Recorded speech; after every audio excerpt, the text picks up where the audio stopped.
Hey guys, welcome back to the Comic Book Lowdown. I'm Wellington, and like I've said before, I'm going to try to do some more videos soon because I have a lot of content to talk about. So, this video, as you can probably see by the title, is my Punisher Max review. It's Punisher Max by Jason Aaron. I do still need to read the Garth Ennis stuff that has come before this, like that comes right before this, and unfortunately, even though he's my favorite writer, I'm gonna stay away from the Rick Remender stuff because the whole Frankencastle and all that kind of stuff, because I've heard that it's not very good. But anyways, Jason Aaron stuff, 4 volumes, Punisher Max. Starting with the first volume being named Kingpin, the second Bullseye, the third is Frank, which I have in hardcover, and it's the only one of these I have in hardcover, so that kind of sucks collection-wise, but reading-wise it's all the same. And the fourth one is called Homeless. The only one not named after somebody. I've reviewed this first volume, Kingpin, on a video before, just called Trade Paperback Reviews. So I won't go into too much detail on it, but on the rest and the book and the run as a whole. First of all, fantastic. Like, absolutely, it's Punisher Max, so it's the Max series of Marvel, delved into mature, adult, as it has labeled, explicit content. If you're not familiar with the Max line from Marvel, pretty much out of continuity stories that can be very adult, show sex, violence, and at the same time can really help explore some of these darker characters, such as the Punisher, can really flesh out their characters and show you what they are, what they truly should be, and what they can't really do in the main 616 Marvel continuity that's kind of shown to everyone else. And they can, again, go off continuity, make their own stories the way they see fit, so it kind of opens the door to different kind of interpretations, which we definitely see in this run by Jason Aaron and Steve Dillon on art. The Steve Dillon art I'll touch on first. Steve Dillon is an on and off artist for me. I really like his style for Preacher, for what I've read of Preacher, which is a lot of Preacher, long time ago, so I couldn't tell you much about it. I love his stuff for Preacher, though, and I love the way he does Punisher and this kind of universe for Punisher. And long time ago now, when Thunderbolts by Daniel Way was coming out, my one criticism of that book was the art. I didn't like how everybody looked in that book, but what I did say was my favorite character to look at in that book was the Punisher. So, and that's most likely springing from his work on Punisher Max. But anyways, so the Steve Dillon art in this book works very well. His art style, a lot of the characters kind of have the same face and same like expressions, so it's a little like mashed on that side, but it's very vivid art, and sometimes can even be comedic, which will help balance this book, because this book is so just dark and gritty and violent and just everything that is kind of puts you in a lower mood. The art style can be so comedic sometimes that you can see somebody's eyes be gouged out of their face yet the way he draws it, it's kind of funny the way it looks. Although it's still very disturbing, for me at least. I mean, there are people out there that will see it and they can separate the fact that this is a book and not real life. And I understand it's not real life, but still, somebody's eyes being gouged out. For me, is somebody's eyes being gouged out. But that's neither here or there. The story in this, Jason Aaron has a very good grasp of the Punisher. Starting with the Kingpin story here, like I said, I've reviewed it before. This is pretty much the rise of the Kingpin as a result of the Punisher. The Kingpin in this continuity starts off as a legend, as a myth, and as not a real person. Kind of an idea come up with by the 5 crime families of New York to put in the mind a figure of the Kingpin that lives in the shadows and is, you know, the big bad boss of all of crime in New York. And it's kind of to scare other people, to scare like thugs and lowlives, and also to get the Punisher off of their track. The idea is thought of by Wilson Fisk, who was the bodyguard for Rigoletto. But Wilson Fisk's his plan was to backstab the 5 families of crime and take over and adopt the persona of the Kingpin. He then succeeds at doing so, and this kind of tells you, again, his rise of doing so, his relationship with Vanessa, and kind of how he balances him and the Punisher and just all the things like that.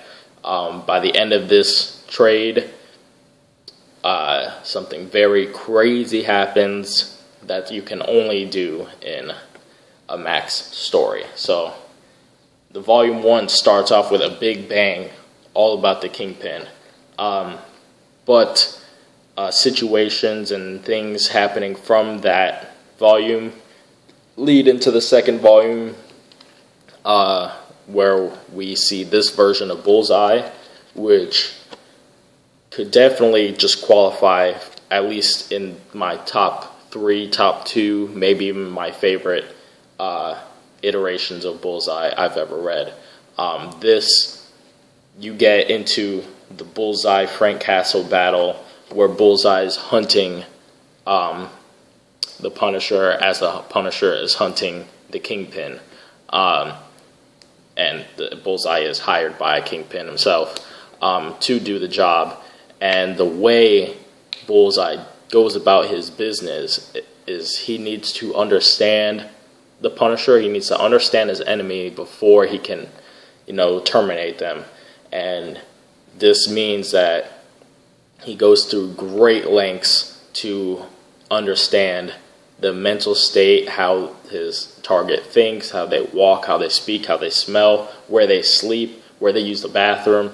Every single facet of Frank Castle's life does Bullseye explore, live, and try to replicate. Everything besides his time in Vietnam, because that is not very replicable. And by everything, if you know the Punisher's origin story, I do in fact mean everything. And like, I don't want to make this a spoiler, so I won't tell you the extents he goes to, but just know that they are great extents. And by the end of this, we are revealed with Punisher's true motivations and his true feelings and what happened that day in Central Park when his family was gunned down by the mob, and being in the line of crossfire of a mob hit and things like that. And we get a huge just chase and battle between Bullseye and the Punisher. And Bullseye in this is just nuts. He's so nuts, but at the same time, we get a point where he's very human and very almost regretful of the path of his life, and in an instant he like flips the switch.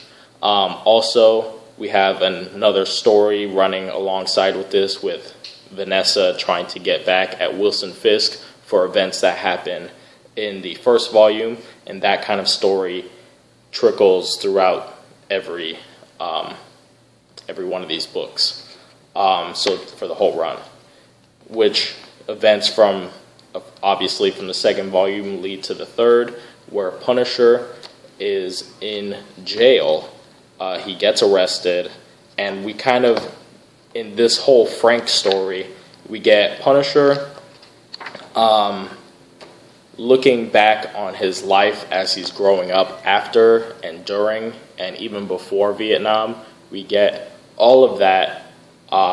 We get him working in a meat factory. We get him just kind of going through his life, trying to live a simple life after Vietnam, as he's become more detached from his family, and his kids don't see him the same, and his wife is upset because he's not the same, and he kind of just is a shadow of himself. And then we get to see the rise of the Punisher twice, as in jail he's doubting himself inside, and is becoming more Frank Castle rather than the Punisher again. And meanwhile, in the prison, a riot is going to ensue, and inmates are going to try to kill the Punisher, and it's pretty funny because they're very scared to kind of make the first move at the Punisher because they think that he's plotting to kill them. Meanwhile, he's just immobile, wanting them to come in and kill him, and knowing that they're just too scared to do it, even though he's totally vulnerable and wouldn't be able to fight back. So it's kind of funny how the one chance that everybody has to get back at Frank, that they let it pass through their fingers. And by the end of that, we get Punisher out of jail. We get him totally broke all of his safe houses, all of his guns, his money, his weaponry, his contacts, everything he has by the end of this is gone. And that's where we get to the final volume, Homeless, where he has to rebuild himself as the Punisher, get his credibility back on the street, because Punisher is very old in this book. They've aged him from Vietnam into our present, so he's about 60-something years old in this book. So he's a very old man. And in this final volume, we get Elektra, we get the Hand, we get Elektra working for Kingpin, and yet dealing with side deals on the side, obviously.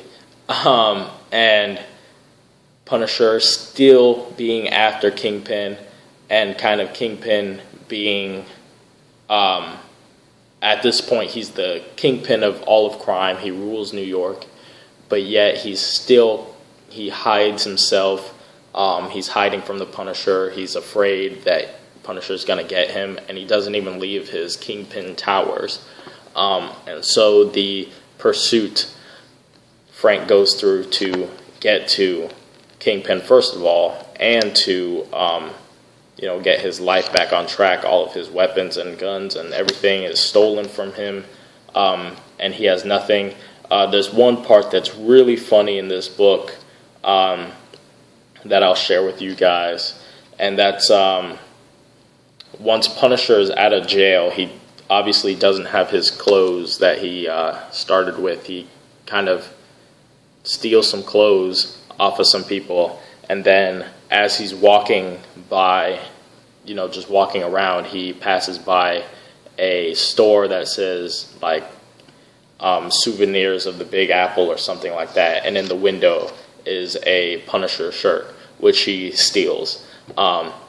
So he obviously doesn't live by his own moral code of not doing crime, because even though he punishes criminals, he's also being a criminal in the fact that he murders which is the biggest thing, but even things just to help him get by, he does, like stealing a shirt with the Punisher logo on it, which is a very funny part of this book.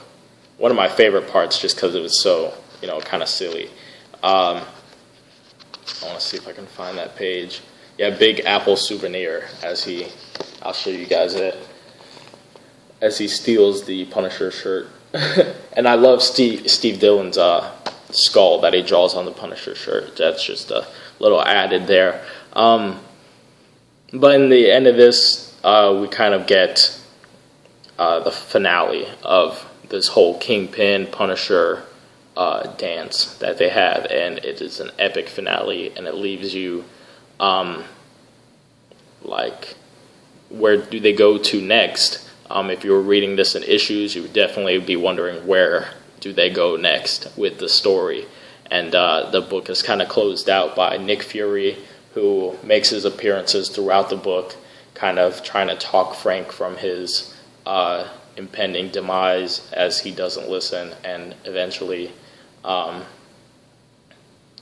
Nick Fury closes out the book with his own issue dedicated to Frank. All